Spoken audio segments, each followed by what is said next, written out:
Hey there, ladies and gentlemen. Welcome back to another podcast. It's Serenity Now, Bourbon Later. I'm John. We got Josh. Josh. Hey, John. All right. So we're a podcast, two dudes that enjoy talking and watching Seinfeld. We also really love bourbon. So this is a podcast about those two things. So today we're going to be covering the yada, yada, yada. This is season 8, episode 19 on Netflix. Yep. And then on our bourbons, we've got Josh. Go ahead and tell them. Penelope Rosé. Yep. And that bottle he has right there, I have never seen this label before or since. We found it in a store in Massachusetts. I don't know if it's significant or not. Maybe you guys know. But the usual label is pink around the bottom. The Cooper series has this etching, really nice etching from Penelope, the Rio, the Havana, and then usually the label around the bottom. And the Rio label is pink. And that label that you have is completely unique as far as I know. That may not be true, but I've never seen it otherwise. More to uncover with that. That's something we're going to look into ourselves more because that's one of those fascinating things that makes it about bourbon. But we're going to dive into Seinfeld first. So again, we have Yada Yada Yada. This is season 8, episode 19 on Netflix. Yep. As last episode we kind of uncleared was that where Seinfeld will air on Netflix versus what they aired it on originally. Right. So we're going to go by Netflix here because that's where most people can find it now commonly. Right.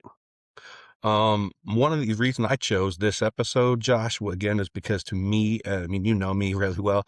I'm a very, very to the point kind of guy. So the yada, yada, yada is very succinct. I like, You're not wrong. yeah, I like the baby. I don't need the labor pains. If I want the labor pains, I'll ask for them, but no one really wants the labor pains. So that's why to me, this episode kind of like resonates. Cause it's, you get the juice, without the squeeze. So that's why there's a personal relatability there. I was definitely going to bring that up, but since you did, we don't have to go further. But yeah, as soon as I saw the succinct, I'm like, John, for sure. Yeah, very much to the point. And, I don't like to waste time with a lot of things. So if you know me, there you go. That's one of the reasons why I picked this episode to talk about. There you go. And then watching the episode more, with the purpose of discussing it on this podcast, I found looking into it the way Josh and I would typically do, where you have the different storylines and how they, I guess, fray apart and then where they come back together as Right. well. And so the beginning, I find, going into it, Josh, I think that the cold opening here with this episode, I find to be very awkward. Some of them are really, really awesome, and we'll cover those later. At the urinals. The urinals opening. I mean, yeah, they're good friends and all, but really awkward place to start the conversation. Well, there's a lot of things in this episode, and we'll get to it, where Jerry acts way out of character, and that's one of them. That Jerry would be for one. At first I saw it and I thought they're touching shoulders. There's a divider between the urinals, but that Jerry would want to have a conversation while they're standing there, I thought was a little strange. But remember in the last 2 seasons, Larry David's gone, and Jerry sort of pulled that whole stand up thing out. He didn't want to really do that anymore, and so you have these cold opens. And so they get a little awkward sometimes, and this one was a little out of character for Jerry, but yeah, I agree with you, it was a little strange. I mean, there's so many other cold openings that are really, I mean, they're just home runs. They're phenomenal, whether it be involving Kramer. I mean, typically you can always rely on Kramer for something Right. hilarious. Right. But then there's always those things too, where it hits me is where it's a character thing, urinals with Jerry, being a germaphobe and stuff like that. Kind of what you're saying is that it's an awkward, maybe out of pocket for his character. So that was one of the first things that resonated here with me when I started watching that episode again. There you go. And to give you a little early, I'm already sad that I'm sitting here in Cleveland, Ohio, and I only have this one pour that I brought with me, and I don't have my bottle because I think I would probably run for a second pour during this episode. But yeah, already liking it a lot. Again, this is one both me and John have had before. I've got it actually sits in a decanter, and if I'm home sometime, I have a University of Louisville, go Cardinals, decanter on my bar, and rosé sits in there because I like it as a just easy grab. It's really smooth, really sweet. It's just a nice, easy grab. So I couldn't agree more. Just touching on that bourbon, this is really smooth. This is a first pour for me today, and really smooth. So I'm enjoying that. there you go. One of the other things about the episode that, I get is the dynamic between Mickey and Kramer. Yeah, yeah. And 7 different episodes Mickey appears in. This is one of them. Yeah, and I think that just the dynamic between those two's relationship is hilarious because despite the size stature, they'll always have a physical altercation or very Yeah, quickly to it, and it just yeah. goes to show that they don't see each other, different, physically. Right. They're gonna hash it out. So Yeah, they're towards the end of the episode, where they're trying to pick out which chair they have, and, they're coming up to the table with Julie and Karen, and they're trying to fight over the chair and, the physical altercation like you were talking about, and that, you know, Kramer kinda comes up from the fight to say, "How are you ladies doing tonight?" And then Mickey grabs him, pulls him back down. It's pretty magical. Pretty yeah, magical. I live for Merlot. Exactly, exactly. I mean, just one trying to one up each other over the two girls who or women that they don't even know who's who or which one they prefer, which is their entire storyline. Right. They're arguing over God knows what, really. They're just arguing for the sake of arguing, trying to one up each other for that reason. So, pop quiz for you there, Josh. Yes. Which girl does Kramer, I'm sorry, Kramer ends up with which girl? Right, like, at the end. Yeah, I because that's believe I believe Mickey marries Julie, we so have. Kramer ends up with Karen, Let's see. Kramer ends up with Julie. Karen wanted Kramer. It but ends up, married Mickey. yeah. And There you that's go. fourth marriage for Mickey, just for keeping track there. He's not a lightweight, as he does No, mention. no. But Like, that, his parents saying, "We never thought he'd settle down again for the right, 4th time." which, good for him because they'll get it. But I just found that to be, actually vexing for me because it had me kind of befuddled every time. I mean, watch this, several dozen times and always trying to keep straight who's with who at the end. Right, well, they Uh, don't know, so why should we, right? Very good point. Yeah, that's actually a really good production point there because, and you're just watching it and it confuses you more and more. So I had to sit there and, take note of who's who. But then again, the point that really gets me at the end of that storyline is they go all the way to the point of getting married. Right, And then at the end, she's like, I wanted you. Well, why didn't you speak up before getting married? right, right. It just yeah, kinda goes to the whole Yeah. back and forth, and nobody really knows who's who the whole time. I don't think we know who Julie and who Karen are. Nobody does. No, I mean, So they don't, like we've discussed that too on who makes a right, reoccurrence as far as girlfriends. It's very right. evident that they're not going to make a reoccurrence because they don't even make a point to let us know who's No, who. no. That's the comedy, Yeah. definitely. The where it's tying together with all the storylines, as you point out sometimes, is that that's at the wedding. All the Right, storylines tie together. right. Um, and I would actually took point in trying to look at who actually said again, yada yada yada. The only Okay. person of those main characters who didn't say it was Kramer. Oh, yeah. Yeah, you're right. Yeah. Because he's a man of many words. He's not gonna cut off a story. His Yeah. stories are always gonna play out all the way. I didn't think about as to why. That's a good point. Right, I didn't know. Yeah. right. Yeah. I just his little facial expressions and you name it. But one of the other, there's a lot of like I'd say with the entire show of Jerry, a lot of coincidences as we point out, and that's the comedy. Right. Um, one of the coincidences being, George finding Jerry in the confessional. Yeah, Of yeah, I like of that all one too. Yeah, That like, was I mean, of great. all places, like, he's stumbled upon Jerry at the dentist, you Yep. know? I could see that. He knew he had a dental appointment, but to find Jerry at the confessional, Right, last place you'd wanna look or find or whatever, try and find him, and he needed to talk. He couldn't wait a minute, So that's, some humor there too, because I didn't, certainly expect George to pop in. "Do you got a right, minute to talk?" right. Yeah. And I think that's much more Jerry as a head writer over Larry.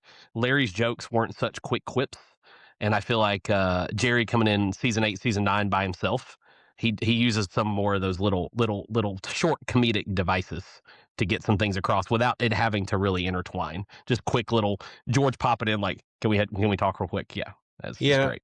that's kinda where you look at I like that clever comedy So see, this Right. is kind of like that quip. Yep. You miss a little bit of Larry David in there, Mhm. but I can appreciate the dynamic of the two of them.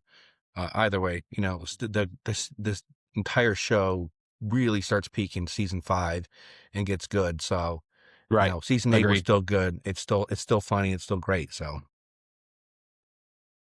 And you getting know, back between the dynamic of the two of them towards the beginning of the episode, and this is another thing where Jerry, this episode, I think more than many others, he just does stuff out of character. Like, so him and George were in the hot tub, and George was naked, and Jerry commented on it. For Jerry's not getting in a hot tub by himself. Like, it's already a disease trap, and then he's true. in there with George, and they're naked. Jerry's not doing that. Yeah. Nor is Jerry going to comment on George being naked. It's just not going to be a thing. Maybe in a sauna with a towel, but in a hot tub, naked together, that's just not going to happen in his world. It's done for a quick joke, but it doesn't make sense for the character. No, you're right, because you're pointing out in other episodes as well where I'm not going to get into that bacteria frap of yours, towards the jacuzzi or Right. when they're playing Right. basketball, He wouldn't even get in Kramer's jacuzzi in his apartment right? but he's getting in a public hot tub in a health club. Yeah. Right, or the health club, and then he didn't wanna, "Oh, yeah, I took a look," or whatever at each other, but he was bashful about it. But then with Marcy, first time introduction with this girlfriend, "Yeah, I wouldn't look at it again," or whatever, but he has no Right. problem with looking at him. So, a little bit out of character there, and I do find the enjoyment in watching this entire show and trying to point out, those character abnormalities, Right. um, or those little plot holes or something like that. But that's just because, we enjoy the show. We love it. And so now you just start finding little things like you did pointing out in the last podcast, talking about, that hat making an appearance and what it is. So when you're diving into those types of things, there's a Right. different level of enjoyment that we get out of it. Right. So So getting back to towards the beginning of the episode, we get Bryan Cranston, right? Hmm. And so he's 5 different episodes. One funny thing, I sat around thinking, what have I seen Bryan Cranston in? And you've got 2 TV shows and then this one. And I went and looked at his IMDb, and honestly, except for voice acting, I'm gonna say this is his like third biggest role. That he was, 5 times a character on Seinfeld. Well, same character, but 5 times appearances. Hmm. Malcolm in the Middle, and then of course, Breaking Bad. But I mean, honestly, to me, this is just, if people name 3 things, I would have to think this is the third thing they would come up with. I would fully agree. I think that everybody gives him his accolades during Breaking Bad with his acting Right, skills, but I think that was well foreseen in, Malcolm in the Middle. He's just a great actor altogether. right, And right, I love that you can't typecast him. You don't need to. He can't be typecast because he can multifaceted different acting roles. So right. yeah. And then this episode, I think, is going to be one of the ones where, I mean, this may be get a little spoiler for the end here, but I don't particularly enjoy the episode as a whole. But it's got a few great parts to it that I enjoy. Just little small things. Jerry coming in the confessional and sitting on the bench. And I almost want to say it wasn't intentional. But Hmm. I probably was. But I mean, that's so comedic, and I wouldn't have ever thought of it that he's Jewish. He's not Catholic. He doesn't know. Yeah. I wouldn't know. So he comes in and goes, and he sits down like a little kid on the bench. Yep. I thought that was pretty great. No, So yeah.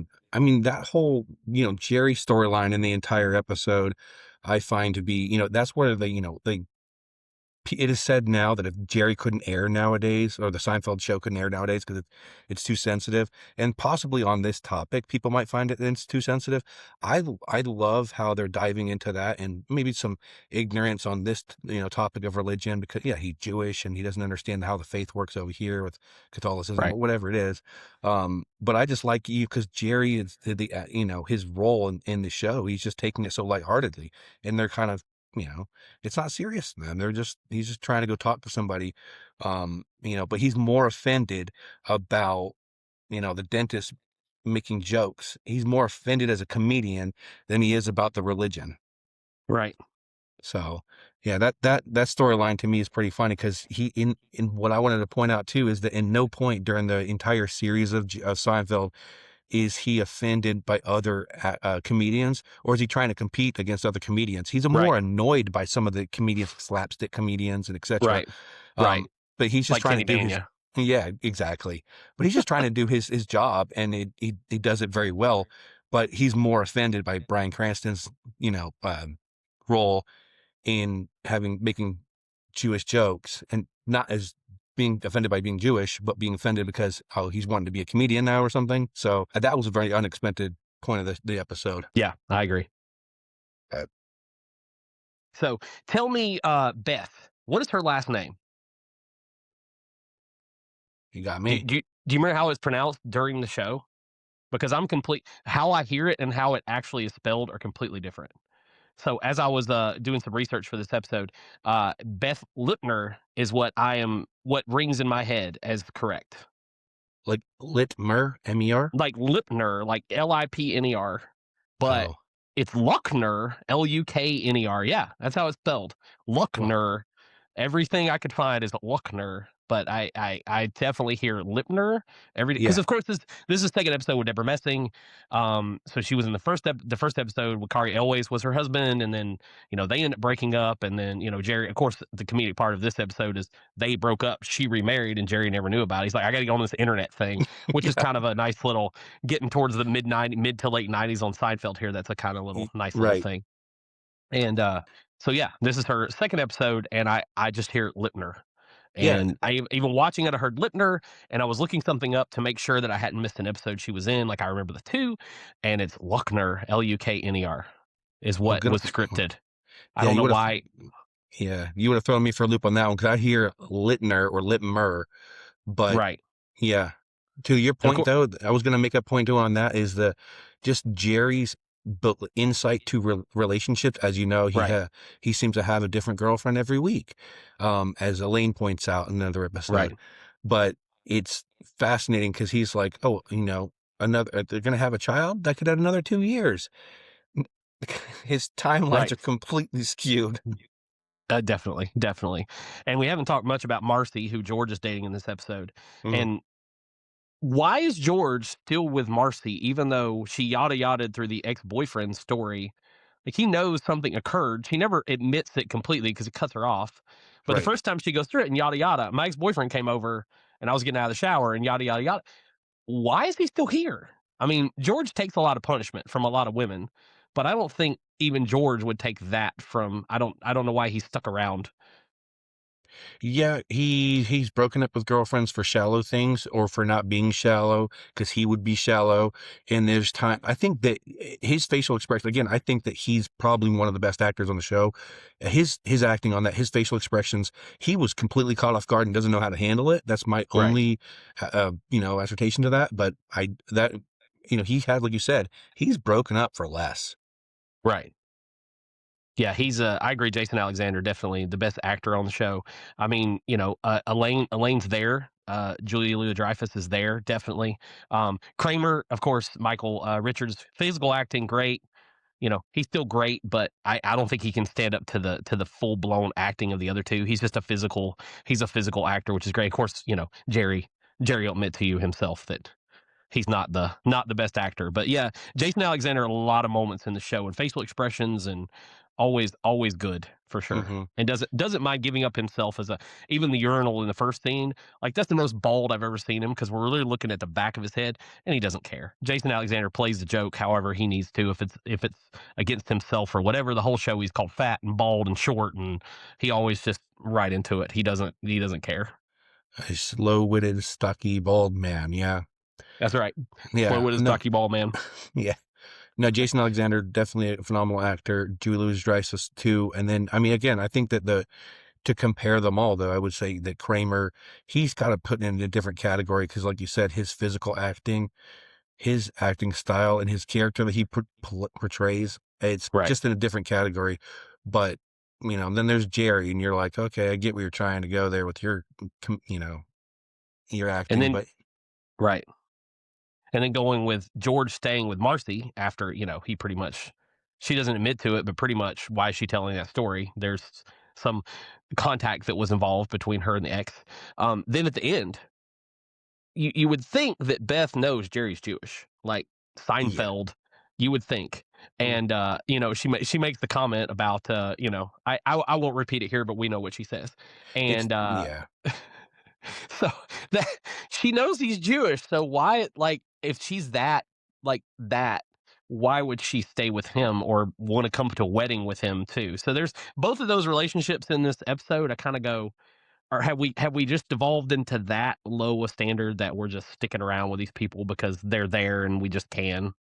That yeah, that last line there that she says, I think that is so really unexpected and almost out of context because Right. you wouldn't suspect that having watched her throughout the episode, but Right, and I don't wanna miss out on one of Elaine's best lines of the whole series, at least to me.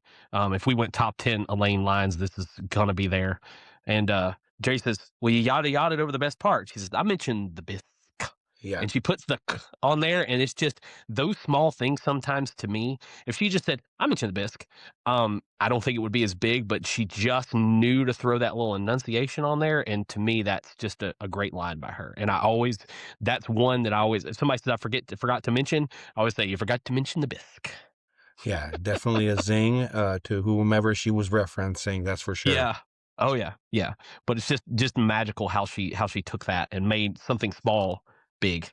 So, yeah. Yeah. So, yeah, I like to say overall a decent episode. It's not one of my favorites. I was actually kind of surprised you picked it for episode 2 of our podcast. By the way, guys, if you're watching us on YouTube, great, fantastic. Please subscribe. Please like this video. Make some comments. You can say whatever you want. We don't care. You're not going to hurt my feelings. But if you have some suggestions, also if you are watching this on YouTube and you want to jump in the car and listen to the audio, great. Spotify, Apple, Amazon, or if you're on one of those, come over to YouTube. We are Serenity Now, Bourbon Later on every platform, Instagram, Facebook, all those good things. The more you can just interact with us, the better. We're young in our journey here, but we're not going anywhere. So we're just doing this for fun. We want to do this for you guys. So the more you can come in and help us out with those little clicks, those will help out a lot.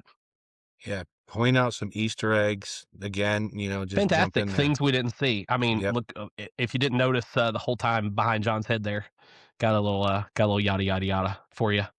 Spoiler alert. Yeah, John's studio is his home now, so he's gonna be able to do a few more things than I am. Sometimes I'll be on the road working, sometimes I'll be at home, and this week we're here in with our grass on the wall. But yeah, I love the yada yada yada. It's fantastic. And Yep. speaking of fantastic, I'm a big Penelope guy. I think you are too, and I really enjoy this rosé. It's a finished product from Penelope's base, but to me Penelope's base is fine. It's one of those that like you could take it or leave it, but them throwing this rosé finish on it in a rosé wine barrel, I like it a lot. I like it above the Valencia for sure. Definitely not as much as Rio, which we'll get into Rio. Yeah, Yeah, we'll yeah. we'll John dive into instantly that. goes, no, yeah, we'll definitely dive into Rio eventually. Both of us had that a few times, and I have a few bottles hanging around. John has a bottle hanging around that I happen to find for him. But Yep. yeah, the rosé is fantastic. So, do you Yeah. want to dive into some ratings? Yeah, I just been, going into that real quick. I think that it's a very good, simple, smooth bourbon. And, I like finishes. I'm a sucker for finishes. So, I'll give you my number, but let's start off with some Seinfeld. Go ahead and give me your rating on this episode. All right. So I think, as I mentioned, Yada Yada is definitely not one of my favorite episodes. I'm not going to mention it in my top 10, top 20, top 25. There are such good small moments, but not enough to carry it up. To me, it's disjointed enough that in getting those late episodes, it is more disjointed. He's more going for the quick joke and not really worried about the whole episode as a whole. So I'm gonna go. I'm imagining because you chose it. I'm going a little lower than you here. I'm gonna go slightly better than average. The bisque, Okay. the sitting on the kneeler, the going back over the Catholic and the Jewish jokes and all that stuff just really isn't hit for me. The ending, the little twist ending where she's like, not to mention, that's pretty good too. So based on those things, I'm gonna give it a 5-5. Five Okay. five on the yada yada. How about yourself? Okay. So yeah, I picked this simply for the yada yada, and then having dove into going into this more, yeah, I realized I'm in the same boat with you. The other storylines kind of fell short and had some issues there. Regardless, it's still an enjoyable show. So I was actually going to give it a 5. All right, there you go. Suppo You actually went lower than me. I'm Yeah. surprised there. Yeah. Yep. So 525 will be our rating for the yada yada. Bubble Boy is 7.15. So Bubble Boy is far in the lead on our second episode here of Serenity Now Bourbon Later. How about yourself on the Penelope Rose? All right. So going off of, all my bourbons that I've had, I'm going to give this a 6.8. Okay, okay, a little lower than I thought you might go. Yeah. As I told you, I definitely have it in my decanter on the back of my bar as a. It doesn't really matter any. I can. It's not too heavy. I can grab it anytime, and it's not going to overwhelm me. If I just want a quick drink, it's perfect for me. That being said, there are things much higher, and you gave it a. Sorry, tell me again. Well, 6.8, but I also forgot Six how eight. much we're paying for these. I don't, that's going to be kind of factored in You too. have to So, factor it in. I mean, this one okay. is not. The other Cooper series are definitely higher. This one you're going to find when they release this, you're going to find it pretty easy. I see it in a lot of stores where I don't see Valencia. I don't, of course, don't see Rio. Still haven't seen Havana yet. Waiting on that one.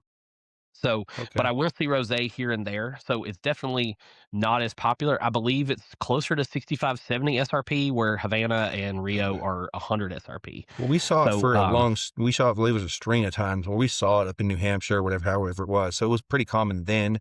Can't assume that's always the case, but yeah, I'm just going to stick with my 6.8. 6.8. All right. John gives it a 6.8. I'm going to give it a solid 8.0. I Wow. really enjoy this.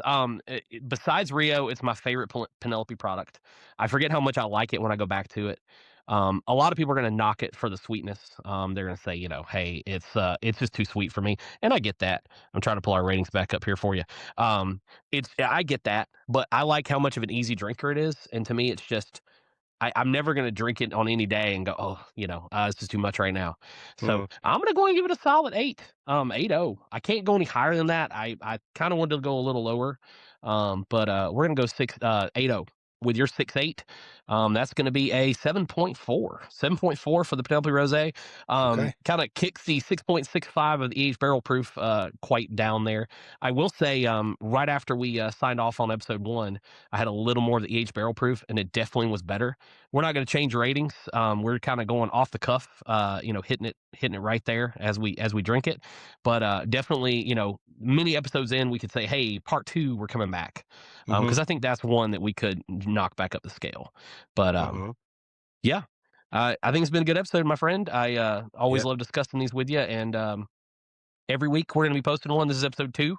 So definitely on Sundays, come check us out. We'll drop these every Sunday evening, for you guys to maybe just want to have a bourbon yourself and listen to a little bit about Seinfeld before you head off to bed. So Amen. my friend, if you don't have anything else, it's been a good night, and we'll let it go there. All right, brother. Cheers.